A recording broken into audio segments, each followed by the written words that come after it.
மூன்று வெளிநாட்டு சக்திகள் பின்னணியில் நின்றுதான் அதை செய்யும். அப்ப அவர்களுடைய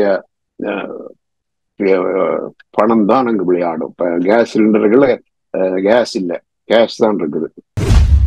தேர்தல் முடிந்த போதும் தேர்தல் முடிந்த பின்னர் தமிழ் மக்கள் மீதான அடக்குமுறைகள் அதிகரிப்பது வழக்கம். இனத்துவசம் பேசுவது காக்குவது வழக்கம். கலவரம் நடப்பது கூட நடந்திருக்கின்றது. தமிழரசு கட்சியிலிருந்து பிரிந்து ஒரு முக்கிய மிக பிரபல ஜனாதிபதி சட்டத்தரணி, அதாவது பிரசிடென்சியல் கவுன்சில், குடியரசுத் தலைவருக்கான சட்டத்தரணி வந்து ஒரு தனியாக ஒரு கட்சி ஆரம்பிக்கலாம் என்ற ஒரு வதந்தி ஒன்று அடிபடுகின்றது. ஈரான் தாக்குதல் செய்தே ஆக வேண்டும் என்ற ஒரு நிர்பந்தம் இருக்கின்றது. அப்ப ஈரான் எப்படி தாக்கும் என்பதை விட எப்போது தாக்கும் என்ற ஒரு பிரச்சனை எப்போது அது ஏற்பட்டுள்ளது. அது மட்டுமல்ல, காலதாமதம் ஏற்பட ஈரான் ஏதோ பெரிதாக திட்டமிடுகின்றதா? உலகத்திலே 2வது பெரிய பொருளாதாரம், சில கணிப்புகள் படி, படி அமெரிக்காவுமாக சீனாவுடைய பொருளாதாரம் சொல்லப்படுகின்றது. அது மட்டுமல்ல, சீனா வந்து ஒரு விளையாட்டுத்துறை வல்லரசாக கூட தற்போது இருக்கின்றது.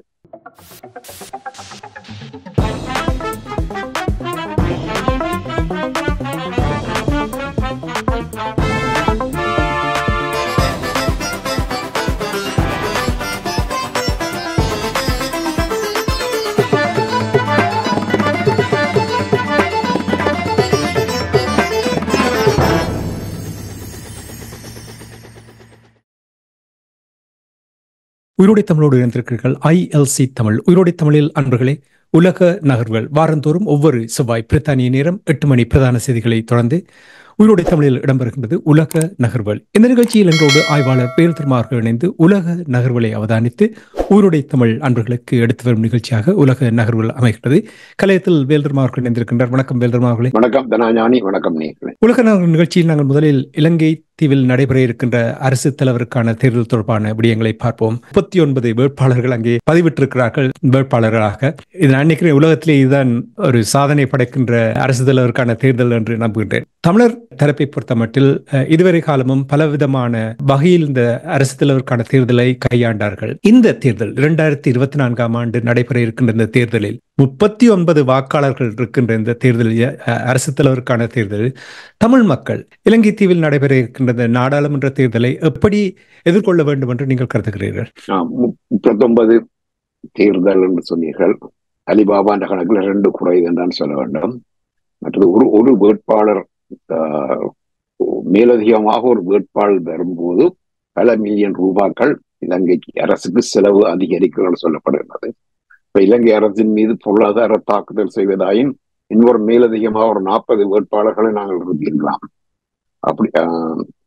அப்படிப்பட்ட நிலைமை அங்கே இருக்கின்றது. அப்ப இந்த முறை வந்து இவர்களுடைய தேர்தல் வந்து ஒரு உறுதியற்ற நிலையில் தான் தொடர்கின்றது. இதற்கு முந்தைய தேர்தல்களும் பார்க்க இந்த முறை ஒரு உறுதியற்ற நிலை தான் தெரிகின்றது. ஒரு பன்முனை போட்டி நடக்கின்றது. அப்ப இந்த தேர்தலின் முடிவு எப்படி அமையும் என்று சொன்னால், யார் இந்த தேர்தலின் முடிவை தீர்மானிப்பவர் என்று சொன்னால் இந்த கட்சி தாவிகள் மூலமாக தான் இந்த தேர்தல் முடிவு செய்யப்பட போகின்றது. இந்த குடியரசுத் தலைவர் தேர்தல் முடிவு செய்யப்பட போகின்றது. அப்ப அந்த கட்சி தாவல்களுக்கு யார் பின்னணியில் நிற்பார்கள்? இந்த 3 வெளிநாட்டு சக்திகள் பின்னணியில் நின்றுதான் அதை செய்யும். அப்ப அவர்களுடைய பணம் தான் அங்கு விளையாடும். இப்ப கேஸ் சிலிண்டர்கள் கேஸ் இல்லை, கேஷ் தான் இருக்குது. அப்படிப்பட்ட நிலைமை தான் இருக்கின்றது. அப்ப தேர்தல் முடிந்ததன் பின்னர் யாரோ ஒருவர் வெற்றி பெற்றார்கள் சொன்னால் அவர் உடனடியாக நாடாளுமன்ற தேர்தல் நடத்த வேண்டும். இந்த நாடாளுமன்ற தேர்தல் மொட்டு கட்சி என்று சொல்லப்படுகின்ற ராஜபக்சே உங்களிடம்தான் அதிக வெற்றி பெற்றவர்கள் இருக்கின்றார்கள். பல விதமான மாற்றங்கள் அவர்கள் உள்ளாகினாலும் தேர்தலின் பின்னர் அவர்கள் யார் பக்கம் சேர்வார்கள் என்று தெரியாத நிலையில தேர்தலில் வெற்றி பெறுபவர் தன்னுடைய நிலையை உறுதிப்படுத்தப்படும். சஜித் வெற்றி பெற்ற, அனுரகுமார திசாநாயக்கா வெற்றி பெற்ற, ரணில் விக்ரமசிங்கே வெற்றி பெற்ற, அவர்களுக்கென்ற ஒரு ஆதரவான அதிக பெரும்பான்மை உள்ள ஒரு நாடாளுமன்றம் தேவை அவர்களுக்கு. அப்பதான் அவர்கள் சிறப்பாக செயற்பட முடியும். அப்படி இல்லாட்டி அவர்களை லேம் டக் பிரசிடென்ட் என்றுதான் சொல்லுவார்கள். நொண்டி வாத்து குடியரசுத் தலைவர் என்றால் அமெரிக்காவில் சொல்வார்கள். நாடாளுமன்றத்துல அவருக்கு ஆதரவு இல்லாமல். அப்ப அப்படிப்பட்ட ஒரு நிலையில இப்ப நாடாளுமன்ற தேர்தல் முடிவுகள் வந்து பெரும்பாலும் ஒரு அறுதி பெரும்பான்மை உள்ள ஒரு நாடாளுமன்றம் அமையவும் கூடாது. இனியொரு ஆட்சியாளர் 3/2 பங்கு பெரும்பான்மையுடன் வந்தால், அதிலும் சற்று இனவாதியாக அவர் இருந்தால், அவர் முதல் செய்கின்ற வேலை தமிழர்களுக்கு மீது மேலும் இறுக்கம் கொடுக்கக்கூடிய வகையில் அரசியலமைப்பை மாற்றுவார்கள். 13ஆம் திருத்தத்தை கூட அவர்கள் இல்லாமல் செய்வதற்கு வாய்ப்புண்டு. சில ஆண்டுகளாக 13ஆம் திருத்தத்தை அரசியலமைப்பிலிருந்து நீக்க வேண்டும் என்ற ஒரு குரல் சிங்கள மக்கள் மத்தியில இருந்தது. இப்ப இந்த குடியரசுத் தலைவர் தேர்தலில் தமிழ் மக்களிடம் வாக்கை பெறுவதற்காக அது அடங்கப்பட்டு தற்போது சற்று மாறி நாங்கள் 13 ஒருவர் முழுமையாக தருவோம் என்றும் ஒருவர் ஒரு பகுதியாக தருவோம் என்று கூட சொல்லப்படுகிறது. 13ஆல் எங்களுக்கு எந்த விதமான பயனும் இல்லாவிடிலும் இந்த குறைந்ததோ காணி அதிகாரம் வந்தாலும், காணி அதிகாரத்தை மாகாண சபைக்கு கொடுத்தாலும், ஆனால் பிறகு நடுவண் அரசு இயற்றுகின்ற சட்டங்கள் தான் அங்கு மேலோங்கி அந்த காணி அதிகாரம் கூட ஒரு செல்லா காசாகத்தான் இருக்கும். அது ஆனால் ஏதோ ஒரு தற்காலிக ஏற்பாடாக 13ஆம் திருத்தம் இருக்கலாம். 13ஆம் திருத்தத்தை மூலம் மாகாண சபை தேர்தல்கள் நடத்தி தமிழர்கள் மத்தியிலே ஒரு திறமை உள்ள தமிழர்களுடைய கையிலே அந்த முதலமைச்சர் பதவி போனால் ஏதோ ஒரு வகையில அவர் ஏதாவது செய்யலாம். நாம் அந்த நிலைமை இருக்கிறப்ப முதலாவது வந்து அந்த இருக்கின்ற அதிகாரங்களை புதிய நாடாளுமன்றம் பறிக்குமா என்ற கேள்வி இருக்கின்றது. அதுக்கு அடுத்ததாக இந்த அரசியல் உறுதிப்பாடற்ற நிலையில் மக்களுடைய பெரும்பான்மையுடன் எந்த ஒரு கட்சியும் ஆட்சி அமைக்க முடியாத நிலையில நாட்டுடைய அரசியல் உறுதிப்பாடின்மையால பொருளாதார நிலைமை மேலும் மோசமடையும். இப்ப குறிப்பிட்ட 3 வேட்பாளர்கள்ல மூவருடைய, அதாவது குடியரசுத் தலைவர் வேட்பாளர்கள் மூவரிலும் IMF தொடர்பாக வேறுபட்ட கருத்துக்கள் இருக்கின்றன. அப்ப அமெரிக்கா தொடர்பாக அவர்களுடைய கருத்துக்களும் அதே மாதிரி வேறுபடுகின்றது. இந்தியா தொடர்பாகவும் அவர்களுடைய கருத்துக்கள் வேறுபடுகின்றன. இப்ப தேர்தல் முடிந்ததன் பின்னர் அனுரகுமார திசாநாயக்கா தோல்வி அடைந்து விட்டார் என்று வைத்துக் கொள்வோம். அவர் இவ்வளவு காலம் தனக்கு ஒரு வெற்றி வாய்ப்பு கிடைக்கும் என்ற அடிப்படையில அவர் வந்து இந்த பன்னாட்டு நாணய நிதியத்தினுடைய நிபந்தனைகளுக்கு ஏதோ ஒரு வகையில தாங்கள் சமாளித்துக் கொண்டு போவோம், மீள் பேச்சுவார்த்தை செய்வோம், ரீஸ்ட்ரக்சரிங் ரீநெகோசியேஷன் செய்வோம், அதாவது IMF உடைய நிபந்தனைகளுடைய கடுமையை குறைப்போம் என்றுதான் சொல்லியிருந்தார்கள். அப்ப இந்த தேர்தல்ல அமெரிக்கா ஒரு ரணிலுக்கு ஆதரவு வழங்கியதன் மூலமாக அனுரகுமார திசாநாயக்கா தோற்கடிக்கப்பட்டால் அதற்கு பின்னர் அவர் அமெரிக்க எதிர்ப்பு வாதத்தை அதிகம் முன்வைப்பார். அது மட்டுமல்ல, பன்னாட்டு நாணய நிதியத்துக்கு எதிராகத்தான் அவருடைய நிலைப்பாடு இருக்கும். அதே போல சஜித் பிரேமதாசாவும் அதே நிலைப்பாட்டைத்தான் இருக்க போது. இது முதலாவது காட்சி தொடர் வந்து ரணில் வெற்றி பெற்று விட்டார், மற்ற இருவரும் வெற்றி பெறவில்லை குடியரசுத் தலைவர். ஆனால் நாடாளுமன்றத்துல கணிசமான தொகுதிகளை இந்த மூவரும் பெற்றிருக்கின்றார்கள். யாருக்கும் ஒரு உயர்ந்தபட்ச ஒரு அறுதி பெரும்பான்மை இல்லாத நிலையில் அரசியல் உறுதிப்பாடு இல்லை. அப்ப IMF உடன் செய்கின்ற ஒப்பந்தங்கள் பேச்சு அதெல்லாம் குழம்பிப்போம். நாடு ஒரு மேலும் நிதி நெருக்கடியை சந்திக்க வேண்டி வரும். அப்படிப்பட்ட பல நிலைமைகள் ஏற்படுகின்ற போது ஒரு நாட்டின் அரசியல் உறுதிப்பாடுக்குள்ள குலைந்து போகும். தமிழர்களுக்கு எதிரான அடக்குமுறையும் கூட அதிகரிக்கலாம். தேர்தல் முடிந்த பின்னர் தமிழ் மக்கள் மீதான அடக்குமுறைகள் அதிகரிப்பது வழக்கம். இனத்துவசம் பேசுவது, காக்குவது வழக்கம். கலவரம் நடப்பது கூட நடந்திருக்கின்றது. இப்போது அப்படியெல்லாம் செய்ய முடியாது என்றாலும், ஆனால் ஒரு சிறு தாக்குதல் கூட தமிழ் மக்கள் மீது நடப்பதற்கு வாய்ப்பு உண்டு. தமிழ் மக்களுடைய அந்த தோல்வி அடைந்தவர்களுடைய ஆதரவாளர்கள் தமிழ் மக்கள் மீது தாக்குதல் செய்வதற்கு கூட வாய்ப்புகள் இருக்கின்றன. அப்ப தமிழ் மக்கள் வந்து இந்த கட்டத்துல தான், அப்ப நாடாளுமன்ற தேர்தலில் தான் அவர்கள் தங்களுடைய ஒற்றுமையை காட்டி அதிக அளவு நாடாளுமன்ற உறுப்பினர்களை தெரிவு செய்தால்தான் அவர்கள் வந்து 2 செய்யலாம். ஒன்று சலுகை அரசியலை அங்கு செய்யலாம், மற்றது இந்த அபிவிருத்தி அரசியலை செய்யலாம் என்றுதான் நாடாளுமன்றத்துடைய பெரும்பான்மையை தீர்மானிக்கின்ற வலிமை தமிழ் மக்களிடம் இருந்தால் அதன் மூலம் செய்யலாம். ஆனா உரிமை அரசியலை செய்ய முடியாது. எந்த ஒரு உரிமையும் அதை வைத்துக் கொண்டு வென்றெடுக்க முடியாது. ஆனால் இந்த சலுகை அரசியலையும் சில சிறு அபிவிருத்தி அரசியலையும் அவர்கள் செய்யலாம். அதற்கான வாய்ப்பு பெறுவதா என்று சொன்னால் இந்த விடுதலை அரசியல் தான் முக்கியமான இறுதி இலக்கு. ஆனால் 40 ஆண்டுகளுக்கு மேலாக பொருளாதார ரீதியில பாதிக்கப்பட்ட ஒரு இனத்துக்கு சலுகை அரசியலும் தேவைப்படும், சிறு அபிவிருத்தி அரசியலும் தேவைப்படும். அவற்றை பெறுவதற்காகவாவது இந்த தமிழ் அரசியல் கட்சிகள் யாவும் ஒன்றிணைந்து செயற்படும். அந்த கட்டத்தில் எங்களுக்குள்ள ஒற்றுமை தேவை. அதாவது அந்த ஒற்றுமையின் இலக்கு அதிக அளவு நாடாளுமன்ற உறுப்பினர்களை வெல்ல செய்வது. இப்ப கடந்த 2 நாடாளுமன்ற தேர்தல்களை பார்க்கும்போது 24 இருந்து 10 குறைந்திருக்கின்றது என்று சொல்லுகின்றார்கள் தமிழர்கள். அதாவது தமிழரசு கட்சியினுடைய பிரதிநிதித்துவம். அப்ப அந்த அளவு இவர்கள் ஒற்றுமையை காட்ட வேண்டும் என்ற ஒரு நிர்பந்தம் இவர்கள் மீது அப்போதுதான் இருக்கிற எல்லா கட்சிகளும். ஆனா கட்சிகளுக்குள்ளேயே பிரச்சனை இருக்கிறது. ஒரு கட்சி மட்டுமல்ல, இந்த கட்சிகளுக்கு இடையிலான ஒற்றுமை ஒரு புறம் இருக்கு, கட்சிக்கு உள்ளக ஒற்றுமையும் தேவை. இப்ப ஏற்கனவே தமிழரசு கட்சி நீதிமன்றத்தில் இருக்கிறது. நான் நினைக்கிறேன் அவர்களுடைய தலைவர் யார் என்ற பிரச்சனை அடுத்த ஆடி அமாவாசைகளை தீர்த்து விடுவார்கள் என்று நம்புறேன். அதை அவர்கள் முதல்ல செய்ய வேண்டும் தமிழரசு கட்சியை பொறுத்தவரை. மற்றது தற்போது உள்ள சூழல்ல தமிழ் மக்களுடைய பேரம்பேசல் வலுவை குறைப்பதற்கான எல்லா சதிகளும் நடந்து கொண்டிருக்கின்றன. தமிழரசு கட்சியிலிருந்து பிரிந்து ஒரு முக்கிய மிக பிரபல ஜனாதிபதி சட்டத்தரணி, அதாவது பிரசிடென்சியல் கவுன்சில், குடியரசுத் தலைவருக்கான சட்டத்தரணி ஒரு தனியாக ஒரு கட்சி ஆரம்பிக்கலாம் என்ற ஒரு வதந்தி ஒன்று அடிபடுகின்றது. இன்னும் ஒரு கட்சி உருவாக்க போகிறது. இன்னும் ஒரு கட்சியில ஒருவர் தன்னுடைய வாழ்நாள் கனவே அந்த கட்சியினுடைய பேச்சாளராக இருக்க வேண்டும். முதல்ல தமிழ் தேசிய கூட்டமைப்பு பேச்சாளராக கூட இருக்க முயன்றார்.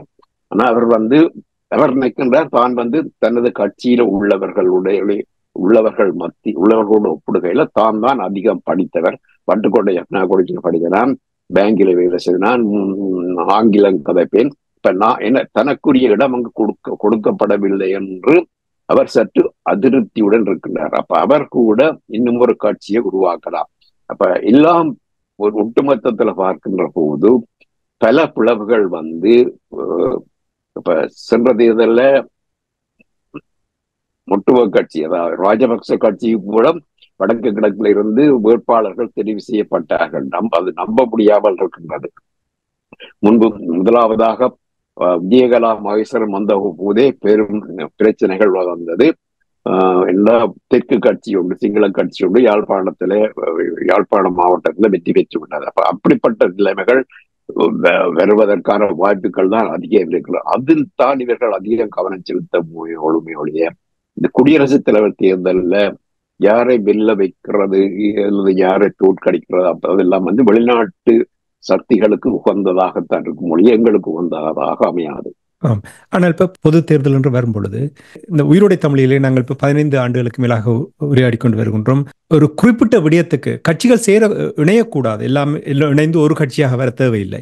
ஒரு குறிப்பிட்ட விடயத்துக்கு மட்டும் சேர்ந்து செயல்பட வேண்டும் என்று நாங்கள் எத்தனை வருகிறோம். அந்த நிலைமை இப்ப நீங்கள் கூறுவதை பார்த்தால் அதிகமான நாடாளுமன்ற உறுப்பினர்களை தெரிவு செய்து அதனூடாகத்தான் சில நகர்வுகளை மேற்கொள்ளலாம் என்று. ஆனால் இப்பொழுது இருக்கின்ற நிலைமை இன்னும் மோசமாக. இப்ப நீங்கள் ஏற்கனவே ஒரு உதாரணத்தை கூறிவிட்டீர்கள்.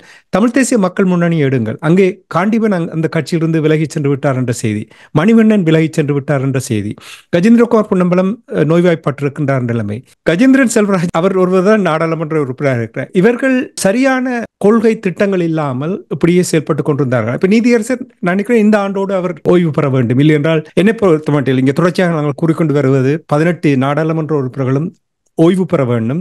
புதிய ஒரு தலைமுறையை கொண்டு வந்தால்தான் நீங்கள் கூறுவது போல் ஏதோ ஒரு விதத்தில் புதிய கட்டமைப்புகளை உருவாக்கி கொள்கைகளை உருவாக்கி அதனூடாக பயணிக்கலாம். இலங்கை தீவில் தமிழர்களுக்கு இப்படியான இருக்கின்ற இந்த நிலைமையில் எந்த ஒரு விதத்திலும் ஒரு தீர்வு வரப்போவதில்லை. பாருங்கள், தமிழர்களையே வைத்துக்கொண்டே தமிழர்களுக்கு கல்லு குத்துகிறார்கள் என்ற விடயங்கள் உங்களுக்கு தெரியும். அங்கே அரசாங்கத்தோடு இருக்கின்ற தமிழ் அரசியல்வாதிகள் தமிழர்களுடைய நாடாளுமன்ற உறுப்பினர்களாக இருந்து கொண்டு நீங்கள் கூறுவது போல் அரசாங்கத்தினுடைய நிகழ்ச்சிகளில் நடத்துகின்றவர்களும் இருக்கிறார்கள். இந்த நிலைமையில் ஏதாவது மாற்றம் காண்கிறீர்களா? நீங்கள் கூறுவது போல இந்த ஒற்றுமையாக ஒரு குறிப்பிட்ட விடயத்துக்காக இவர்கள் செய்வார்கள். ஏனென்றால் இவர்கள் பதவி மோகத்தில் நிற்கிறார்கள். எவ்வளவு வாங்கலாம், எவ்வளவு காலம் நாங்கள் அந்த பதவியை தக்க வைக்கலாம் என்றுதான் நிற்கிறார்கள். தமிழ் மக்களுடைய தீர்வு தொடர்பாக சிந்திப்பதாக என்னால் இதுவரையில் உணர முடியவில்லை. நீங்கள் உணர்கிறீர்களா? தமிழ் காங்கிரஸ் கட்சியினுடைய அல்லது தமிழ் தேசிய மக்கள் முன்னணியினுடைய கட்சிக்குள் ஒரு தலைவருக்கு பிறகு, அதாவது தலைவர் நீண்டாயுடன் இருக்க வேண்டும் என்று விரும்புகின்றேன். அவருக்கு வந்திருக்கின்ற நோய் கூட ஒரு கொஞ்சம் யோசிக்க வைக்க வேண்டிய ஒரு நோயாக இருக்கின்றது. அந்த கட்டத்தில் அவருக்கு ஏதாவது நடந்தால் அந்த கட்சியை நடத்துவதற்கே ஆட்கள் இல்லாமல் போய்விடுமா என்ற ஒரு கேள்வி இருக்கின்றது. அந்த கட்சி நான் நினைக்கிறேன் பெரும்பாலும் அவர்கள் சூட்கேஸ் அரசியல் செய்யாமல் இருப்பதற்கான காரணம் அவர்களுடைய குடும்ப சொத்தை, அதாவது கஜேந்திரகுமார் பொன்னம்பலத்துடைய குடும்ப சொத்தை வைத்துக் கொண்டே அவரால் கட்சி நடத்த முடியும். இப்ப இன்னொரு வெளிநாட்டுக்கார டாலரோ இந்தியன் ரூபீஸோ அல்லது சைனீஸ் யுவானோ அவர்களுக்கு தேவையில்லை. அப்ப அந்த அடிப்படையில் அவர்கள் கட்சி நடத்துகின்றனர். அப்ப இது ஒரு கொள்கை, இரண்டு தேசம் ஒரு நாடு என்ற அடிப்படையில் அவர்கள் செயற்படுகின்றார்கள். ஆனால் அந்த கஜேந்திரகுமார் குடும்ப சொத்து இருந்தாலும் அங்கிருந்து வருகின்ற தகவலை பொறுத்தப்பட்டில் இதுவரையில் எந்த ஒரு விதத்திலும் அவருடைய பணம் அங்கே பயன்படவில்லை என்று தான் கூறுகிறார்கள். எல்லாம் வெளிநாட்டில் இருந்து போகின்ற பணம் தான் பயன்படுகின்ற என்று கூறுகிறார்கள். வெளிநாட்டிலிருந்து எனக்கு தெரிந்த ஒருவரும் பணம் அனுப்பதாக தெரியவில்லை. ஒருவர் மட்டும் அனுப்பதாக கேள்விப்பட்டேன். ஒரு அமைப்பு நேரடியாகவே அவர்கள் கூறிவிட்டார்கள் தாங்கள் அந்த படத்துல அவர்கள் கட்சி நடத்துகிறார்கள்.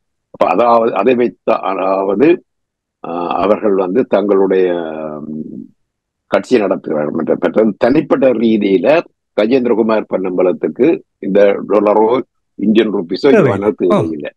அதை எடுத்துக்கொள்ளலாம். அவர் இந்தியாவில வீடு கட்டுவதற்காக இன்னொரு நாட்டுக்கு பின்னால போக தேவையில்லை, அல்லது தன்னுடைய மகனை பிரித்தானியா அமெரிக்காவில படிக்க வைப்பதற்காக இன்னொரு நாட்டுக்கு பின்னால போவதில்லை. அது அவருடைய ஒரு பிளஸ் பாயிண்ட் என்று கூட சொல்லலாம். ஆனால் அவர்கள் தங்களுடைய கட்சி இலக்கை நோக்கி ஒரு இயக்க அரசியல், ஒரு விடுதலை அரசியல் செய்வதாக தெரியவில்லை.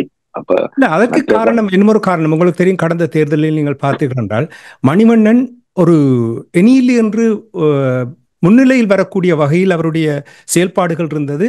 அது கஜேந்திரகுமார் பொன்னம்பலம் அவர்களுக்கு அச்சுறுத்தலாக இருந்தது என்றுதான் அவர்களுக்கிடையே பிரச்சனை வந்தது. இது வெளிப்படையாக பேசப்பட்டது.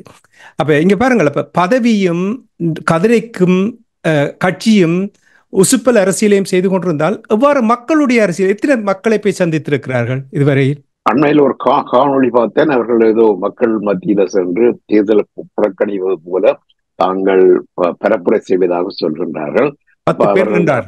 அதுல ஒரு சொல்லுகின்றார், தாங்கள் தங்களுடைய தலைவர் தங்களுக்கு சொன்னது அடிமட்டத்துல போய் பரப்புரை செய்வதுதான் தங்களுடைய அவர்கள் போய் அடிமுறை கட்டத்துல பரப்புரை எங்கு செய்தாலும் ஒரு விடுதலை அரசியல் செய்யாமல் அந்த இரண்டு தேசம் ஒரு நாடு என்ற இலக்கு நோக்கி அவர்கள் பயணிக்கவும் இல்லை, பயணிக்கவும் முடியாது. அதிலேயே அந்த கொள்கையிலேயே பிழை இருக்கிறது. இப்ப ஒரு நாடு இரண்டு தேசியம் என்றால் அங்கே இரண்டு தலைவர்கள் இருக்க வேண்டும். இங்கே பொது வேட்பாளர் நிறுத்துவதையே அவர்கள் எதிர்த்தார்கள் என்றால் அவர்களுடைய அடிப்படை கொள்கையிலேயே குளறுபடி இருக்கிறது. சரி, அவர்களை விடுவோம் நாங்கள். அவர்கள் ஏதோ ஒரு விதத்தில் எழுந்து வரட்டுக்கும். இப்ப மற்ற கட்சிகளை நீங்கள் பாருங்கள். தமிழரசு கட்சி நீங்கள் கூறினீர்கள் பிளவுபடுவதற்கான வாய்ப்பு இருக்கின்றது கூறுவீர்கள். டெலோ அமைப்பை பாருங்கள், அவர்களுடைய இரட்டை முகத்தை பாருங்கள், புரோட்டனுடைய நிலைமையை பாருங்கள். இப்ப நீங்கள் நம்புகிறீர்களா இருக்கின்ற 18 நாடாளுமன்ற உறுப்பினர்களையும் வெளியில அனுப்பிவிட்டு புதிதாக நாங்கள் தமிழ் தரப்பினர் நாடாளுமன்ற உறுப்பினர்களை கொண்டு வந்தால் மட்டுமே புதிய வழியை கண்டுபிடிக்கலாம் என்று நம்புகிறீர்களா? அல்லது இந்த தேர்தல், அடுத்த நாடாளுமன்ற தேர்தல் ஒரு சில மாதங்களுக்குள்ள வரப்போகின்றது. அதற்கு புதிய தலைமையை உருவாக்கி புதியவர்களை முழுக்க கொண்டு நாடாளுமன்ற தேர்தலில் நிறுத்தி வெல்ல வைப்பது சாத்தியமற்ற ஒன்றாக இருக்கும். மற்றபடி இவர்கள் தான், ஆனால் அதற்கான சாத்தியமும் இல்லை என்று சொன்னால் தற்போதுள்ள எந்த ஒரு அரசியல்வாதியும் நான் அரசியலில் இருந்து எந்த ஒன்றையும் என்னால் சாதிக்க முடியவில்லை, அதனால் நான் மற்றவர்களுக்கு வழிவிட்டு நான் விலகி செல்கின்றேன். இப்ப டேவிட் கேமரோன் விலகி சென்ற மாதிரி அவர்கள் அப்படி செய்ய மாட்டார்கள். அவர்கள் செய்ய மாட்டார்கள். டேவிட் கேமரன் என்ன சொன்னார், பிரெக்சிட் வந்து தேவையில்லை, நாங்கள் ஐரோப்பியத்தோடு இருக்க வேண்டும் என்று சொல்லி கருத்து கணிப்புக்கு போனார். அதில் தோல்வி அடைந்தார். பதவியிலிருந்து விலகினார். இது போல வேறு கட்சிகளும் தேர்தலில் தோல்வியுற்றவுடன் அந்த கட்சி தலைவர்கள் மாறிவிடுவார்கள். ஒரு கட்சி என்பது யாருக்கும் ஆயுள்கால தலைவராக இருக்க முடியாது. ஆனால் எல்லோரும் ஆயுள்கால தலைவராகவும் மற்றது ஆயுட்கால ஒரு குறிப்பிட்ட நாடாளுமன்றத்துடைய ஆயுட்கால உறுப்பினர்களாகவும் இருக்கத்தான் விரும்புகின்றார்கள். அவர்கள் விட்டு செல்வதற்கான வாய்ப்புகள் எதுவும் இல்லை. அப்ப அந்த வகையில புதிய இளையோரை இப்போதுள்ள கட்சிகளுக்குள்ள இருந்து கொண்டு வருவது சிரமமாகத்தான் இருக்கும். அப்ப அது வந்து இந்த தேர்தல், அதாவது இன்னும் ஒரு 3 முதல் 6 மாதத்துக்குள்ள வரவிருக்கின்ற தேர்தலில் அது சாத்தியமில்லை.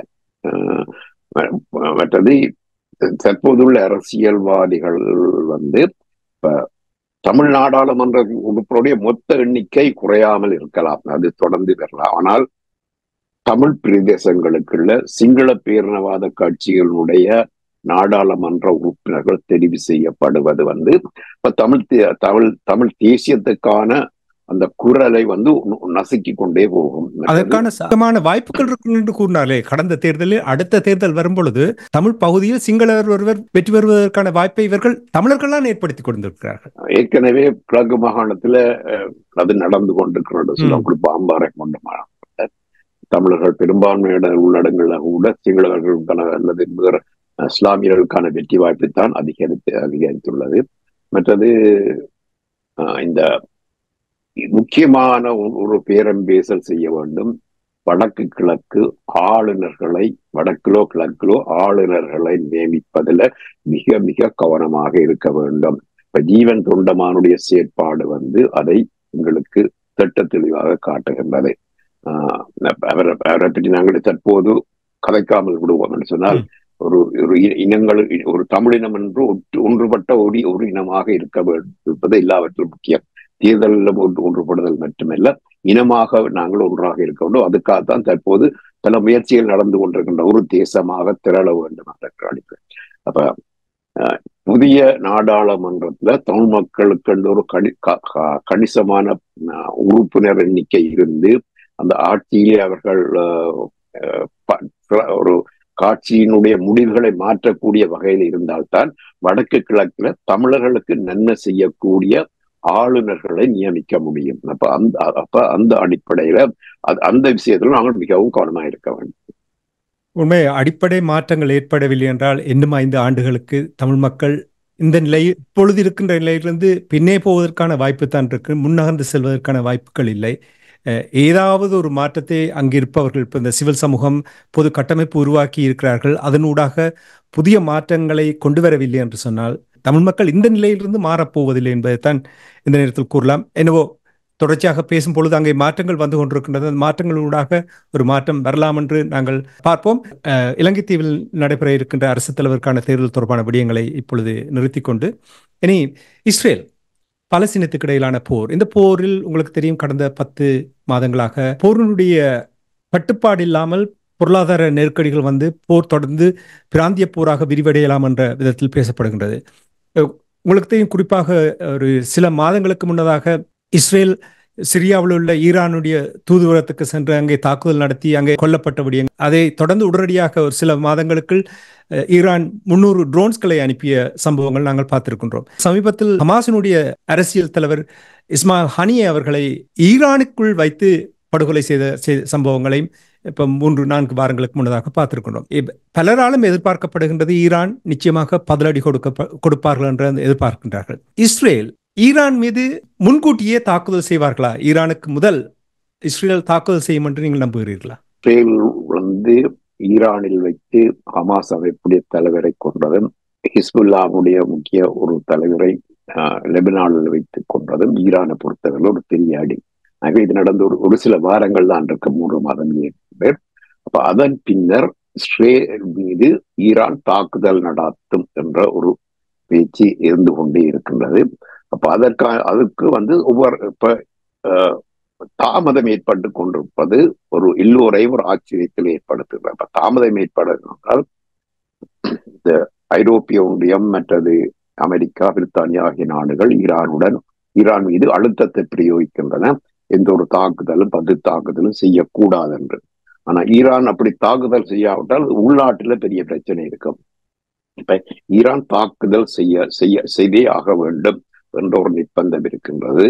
அப்ப ஈரான் எப்படி தாக்கும் என்பதை விட எப்போது தாக்கும் என்ற ஒரு பிரச்சனை எப்போது அது ஏற்பட்டுள்ளது. அது மட்டுமல்ல, காலதாமதம் ஏற்பட ஈரான் ஏதோ பெரிதாக திட்டமிடுகின்றதா என்ற ஒரு அச்சம் இஸ்ரேலியர் மத்தியிலே ஏற்பட்டு கொண்டிருக்கின்றது. அப்ப ஆகஸ்ட் மாதம் 5ஆம் தேதி இஸ்ரேலுடைய உயர் பாதுகாப்பு சபையினர் ஒரு ஆய்வு செய்தார்கள். எப்படி ஈரானுடைய பதில் தாக்குதலை எப்படி எதிர்கொள்வது என்பது தொடர்பாக ஒரு ஒரு ஆய்வு கூட்டத்தை செய்துள்ளார்கள். அதில்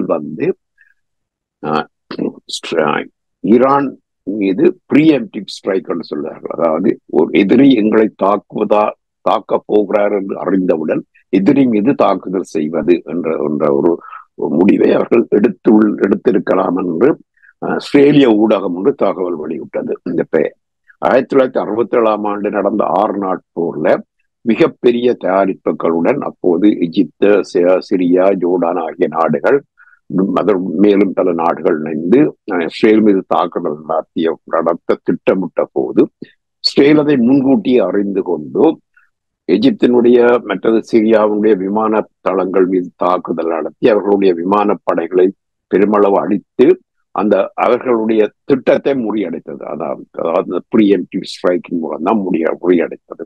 தற்போது ஈரானும் அதே செய்ய போகின்றது.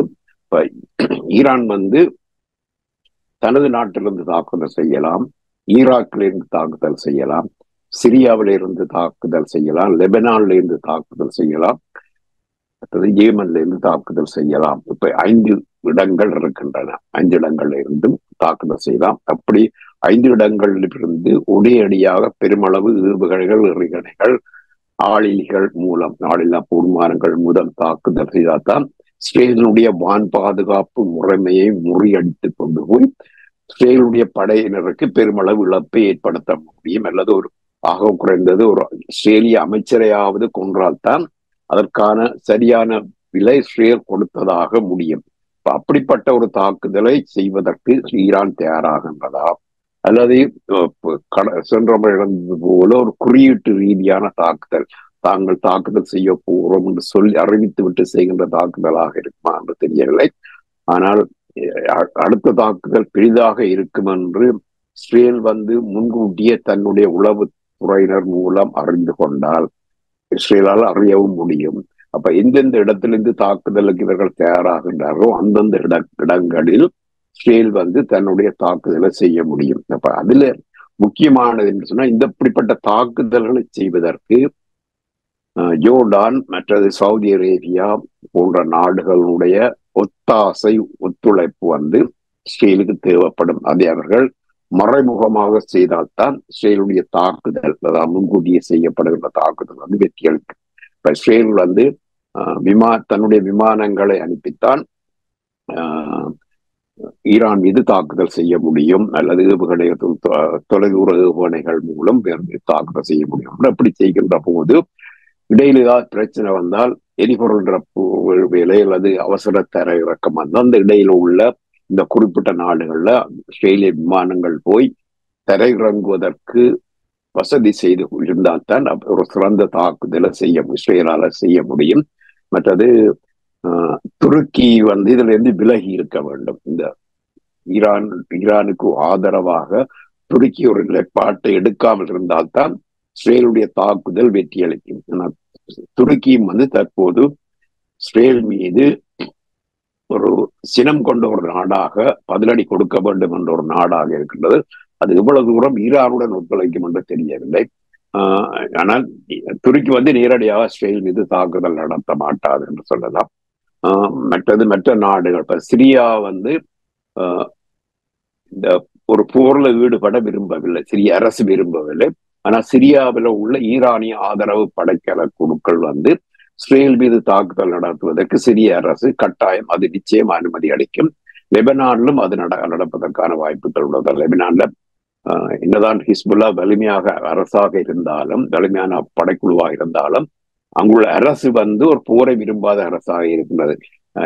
லெபனானுக்கு இஸ்ரேலிய படைகள் வராத வகைதான் ஹிஸ்புல்லா தாக்குதல் நடத்த வேண்டும் மற்ற ஹிஸ்புல்லா அல்லாத மற்ற அரசியல் கட்சிகள், அரசியல் தலைவர்கள் விரும்புகின்றார்கள். அப்ப இஸ்ரேல் இந்த தாக்குதலை சமாளிப்பதற்கு ஒரு வழி இருக்கின்றது, ஈரானை மிரட்டி பணிய வைத்தல். அதற்கான நகர்வுகள் ஏற்கனவே அமெரிக்கா செய்து கொண்டிருக்கின்றது. அந்த பிராந்தியத்தை நோக்கி தன்னுடைய படைக்கலங்களை நகர்த்தி கொண்டிருக்கின்றது.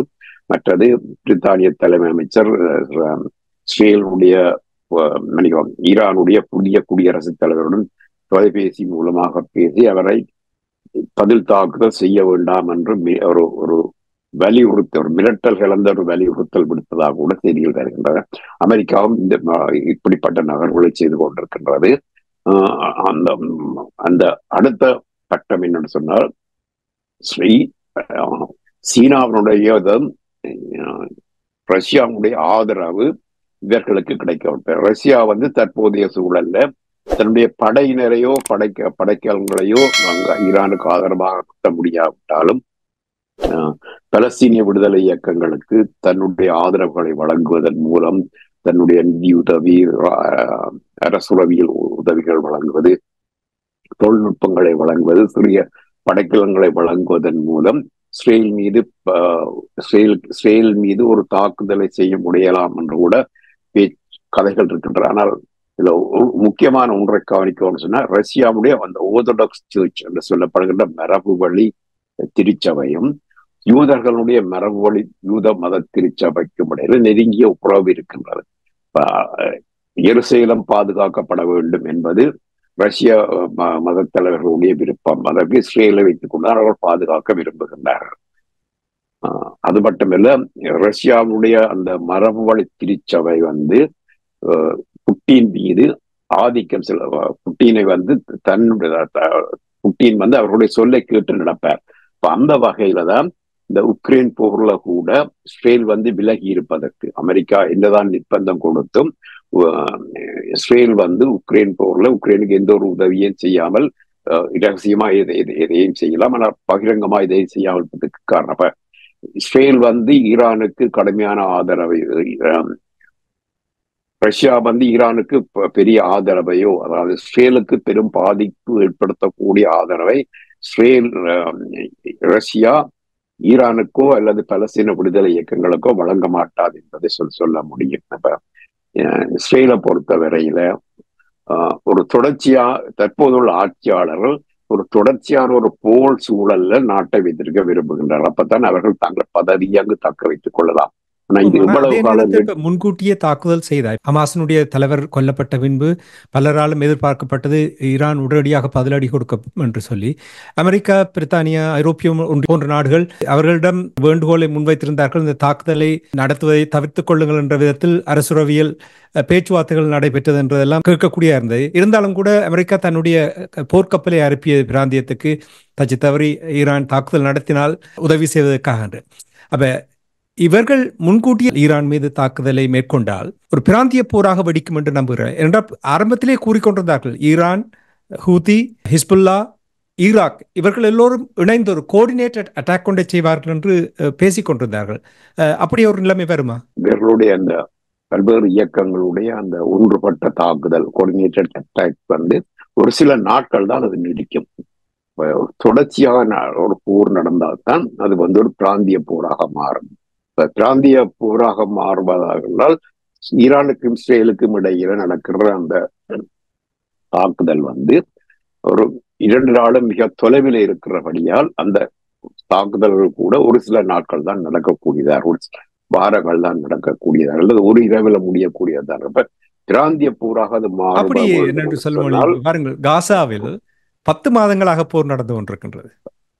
காசா போரை பொறுத்தவரை அது ஒரு பிராந்திய போர் என்று சொல்ல முடியாது. பிராந்திய போர் இல்லை. ஆனா என்ன சொல்கிறேன் என்றால், காசா ஒரு சின்ன ஒரு நிலப்பரப்பு. அந்த நிலப்பரப்பையே 40,000 பொதுமக்களை கொண்டு விட்டார்கள்.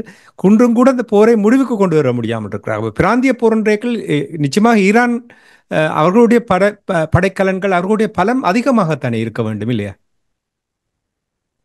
ஈரானிடம் கணிசமான படைக்கலங்கள் இருக்கின்றன, இஸ்ரேலிடம் இருக்கின்றன.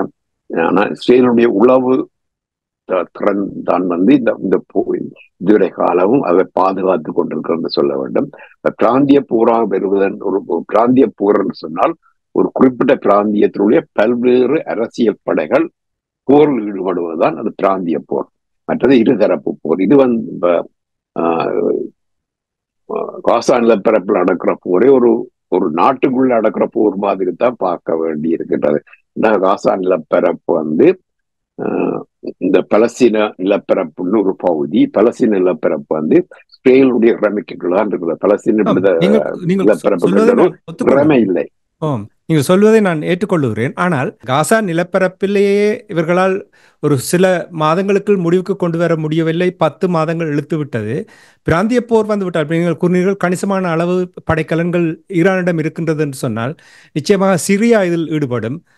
இனி ஹூதிஸ் ஈடுபடுவார்கள், ஹிஸ்புல்லாக்கள் ஈடுபடுவார்கள், ஈராக்கும் ஈடுபடுவார்கள். என்றால் நீங்கள் சொல்வது போல் ஓரிரு வாரங்கள் எடுப்பு அதிலும் பார்க்க கூட செல்லாது என்று நீங்கள் நம்புகிறீர்களா?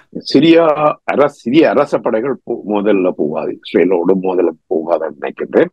சிரியாவில் உள்ள ஈரானுக்கு ஆதரவான அமைப்புகள் அங்கு போராட, அதிலும் சிரியாவில் உள்ள அமைப்புகள் இப்ப ஹமாஸ் அமைப்பு அல்லது ஹிஸ்புல்லா கூட பார்க்கின்ற போது சிறிய குழுக்களாகத்தான் இருக்கின்றன. இதே போல ஈராக்கிலும் இருக்கின்றன சிறிய குழுக்கள், ஈரானுக்கு ஆதரவான குழுக்கள். அப்ப அந்த குழுக்களுக்கு இடையிலான போர் ஈரானுக்கும் இஸ்ரேலுக்கும் இடையிலான போர் தொடர்ந்து நடக்க முடியாது. 2 நாடுகளுக்கு இடையில் உள்ள தூரம். அப்ப அந்த தூரத்துக்கு இஸ்ரேலால ஈரானுக்கு படைகளை அனுப்ப முடியாது. அதே போல ஈரானாலும் இஸ்ரேல் எல்லைக்கோ நாட்டுக்குள்ளே படைகளை அனுப்ப முடியாது. அப்ப இடையிலே தொலைதூர தாக்குதல்களை செய்யலாம் அல்லது விமான தாக்குதல்களை செய்யலாம். அதையும் ஒரு சில நாட்கள் தான் செய்யலாம், தொடர்ச்சியாக செய்ய முடியாது. அப்ப தொடர்ச்சியான தாக்குதல்கள் நடந்து கொண்டிருந்தால்தான் அது ஒரு பிராந்திய போர் என்று சொல்ல முடியும். இப்ப ஒரு சில தினங்கள் நடக்கின்றது, வாரங்கள் நடக்கின்ற போரை ஒரு போர் என்று சொல்ல முடியாது, ஒரு தாக்குதல். புல்வாமா தாக்குதல் பாகிஸ்தானுக்கும் இந்தியாவுக்கும் இடையில நடந்தது போல ஒரு சில தினங்கள் ஒரு சில தாக்குதல்களுடன் தான் அது முடியும். பொறுத்திருந்து பார்ப்போம் அந்த போர் நிலைமைகள் எவ்வாறு வருகின்ற என்று அடுத்த வாரங்களில் நாங்கள் தொடர்பாக விரிவாக பார்க்கலாம். நிகழ்ச்சியை நிறைவு கொண்டு வருவதற்கு முன்னதாக சீனா பெருந்தொற்று வந்த பின்பு அவர்களுடைய பொருளாதார நெருக்கடி, அங்கே ஏற்பட்டிருக்கின்ற அரசியல் குழப்பங்கள், பல சிக்கல்கள் இருக்கின்றார்கள். இப்ப சீன தலைவர் முகம் கொடுக்க வேண்டிய இந்த பிரச்சனைகள் என்ன மாதிரியான பிரச்சனைகள்? இதை இலகுவாக தீர்த்து வைக்கக்கூடிய பிரச்சனைகளா? சீனாவை பொறுத்த வரையில ஒரு வரலாற்றில் ஒரு சாதனை படித்த ஒரு தேசமாக தற்போது இருக்கின்றது. அதாவது சீனாவை போல எந்த ஒரு நாளும் தொடர்ச்சியாக பொருளாதார வளர்ச்சியை காணவில்லை. 80ஆம் ஆண்டிலிருந்து கிட்டத்தட்ட 44 ஆண்டுகள் தொடர்ச்சியாக அங்கு பொருளாதாரம் வளர்ந்து கொண்டிருக்கின்றது. 80 கோடி மக்களை வறுமை கோட்டுக்களில் இருந்து வெளியால் எடுத்திருக்கிறார். அந்த பொருளாதார வளர்ச்சி எடுத்திருக்கின்றது. உலகத்திலேயே எல்லோரும் பார்த்து வியக்கக்கூடிய வகையில் ஒரு உட்கட்டுமான அமைப்புகள், அந்த புல்லட் ட்ரெயின் என்று சொல்லப்படுகின்ற அமைப்புகள், விமான நிலையங்கள், தெருக்கள், புதிய நகர உருவாக்கங்கள் எல்லாம் செய்து அது உலகத்திலே 2வது பெரிய பொருளாதாரம். சில கணிப்புகள் படி, படி அமெரிக்காவிலுமாக சீனாவுடைய பொருளாதாரம் சொல்லப்படுகின்றது. அது மட்டுமல்ல, சீனா ஒரு விளையாட்டுத்துறை வல்லரசாக கூட தற்போது இருக்கின்றது. சீனா 1932ஆம் ஆண்டுதான் முதல் ஒலிம்பிக் போட்டியில பங்கு பெற்றியது. அது முதலாவது பதக்கத்தை வென்றது 52 ஆண்டுகளுக்கு பிறகு. 52 ஆண்டுகளாக எந்த ஒரு வெற்றியும் பெறாமல் சீனா ஒலிம்பிக்ல பங்கு பெற்றி கொண்டே இருந்தது. தற்போது 2வது பதக்கப்பட்டியல 2வதாக இருக்கின்றது. மற்றது அவர்கள் தற்போது உள்ள ஆட்சியாளர் ஜி ஜின்பிங் செய்த சாதனைகள்ல முக்கியமானது பல ஊழல் செய்த பலர்களை அவர் கண்டுபிடித்து தண்டித்துள்ளார். அது அவருடைய தனிப்பட்ட பகை அடிப்படையில் செய்யப்பட்டதாக என்று சொல்லப்படுகின்றது. அதுக்கு அடுத்த சீனாவில் உள்ள பல சிஐஏ உளவாளிகளாக செயற்படும் பல சீனர்களை கைது செய்தது, சிறையில் அடைத்தது, காணாமல் போக செய்தது. அது அடுத்த ஒரு பெரிய சாதனை என்று சொல்லலாம். சீனாவில் தற்போது உள்ள பெரிய ஒரு பிரச்சனை சூழல் மாசுபடுதல். அதுதான் பெரிய பிரச்சனையாக இருக்கின்றது. அவருடைய காற்று மாசுபட்டிருக்கின்றது, மண் மாசுபட்டிருக்கின்றது, நீர் மாசுபட்டிருக்கின்றது. அப்ப இதால அந்த உணவு உணவு சங்கிலியில கூட இந்த மாசு அல்லது தகாத பொருட்கள் வந்து கலந்து கொண்டிருக்கிறது என்று சொல்லலாம். இப்ப சீனாவுடைய அடுத்த சூழல் மாசுபடல் ஒரு புறக்கம் இருக்கு.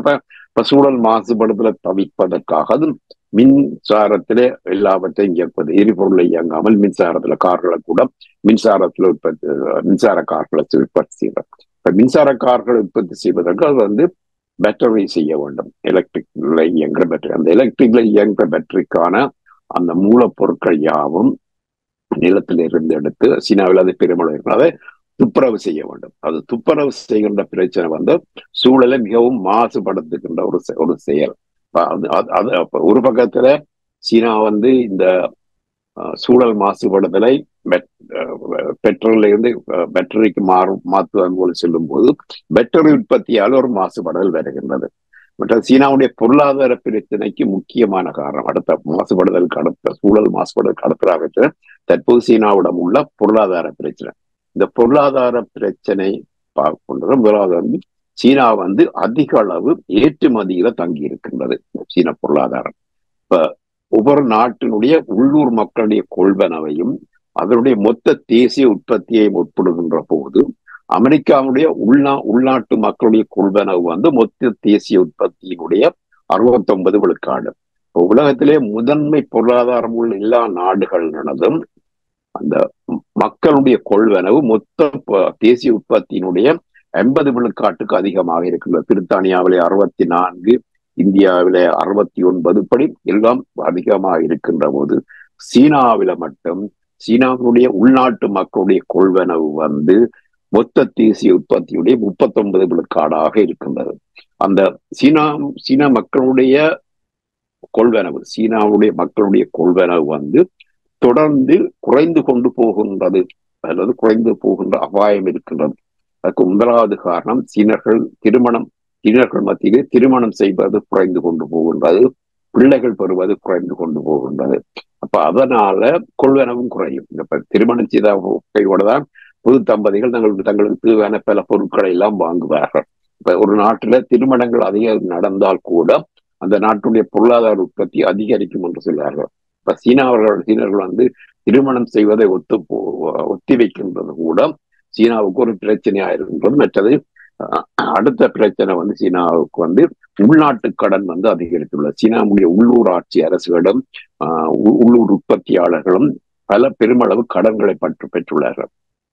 இப்ப சீன பொருளாதாரம் 2008ஆம் ஆண்டு உலக பொருளாதார நெருக்கடியால் பாதிக்கப்பட்ட போது அதன் பொருளாதாரத்தை தூண்டுவதற்காக இலகு கடன்களை சீன வங்கிகள் சீன பெருமுதலாளிகளுக்கும் சீன உள்ளூராட்சி சபைகளுக்கும் வழங்கியது. அதை வைத்துக் கொண்டு அவர்கள் பெருமளவு கட்டுமானங்களை செய்தார்கள். அந்த கட்டுமானங்கள்ல இருந்து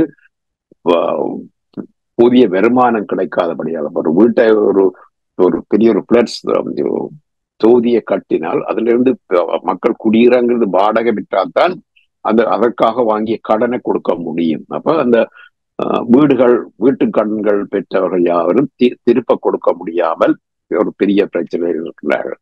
அது வந்து சீனாவுக்கு உள்நாட்டு கடன் வந்து ஒரு பிரச்சனையாக இருக்கின்றது. இந்த பிரச்சனையிலிருந்து மீள்வாரா? அதான் ஒரு பிரச்சனை சொன்னால் அவற்றை பிரச்சனையை பார்த்தோம்னு சொன்னால் முதலாவது அவருடைய ஆரோக்கியத்தை பற்றி பல்வேறு விதமான தகவல் வந்து கொண்டிருக்கின்றார். அப்ப அது நம்ப முடியாக இருந்தாலும் அவற்றை வயதுக்கும் அவர் செய்கின்ற தொழிலுக்கும் அவருக்கு இருக்கின்ற அழுத்தங்களுக்கும் அவருக்கு வருத்தம் பெறுவதற்கு வாய்ப்புகள் உண்டு. அதுக்கு அடுத்தது அவர் வந்து கட்சிக்குள்ளே அவருக்கு ஒரு பகைமை இருக்கின்றது. கட்சி குழம்பி கொண்டு போவதற்கு வாய்ப்பு உண்டு. அப்ப இதை வெற்றியெல்லாம் சமாளிப்பதற்கு அவர் பல்வேறு முயற்சிகளை எடுக்கின்றார்.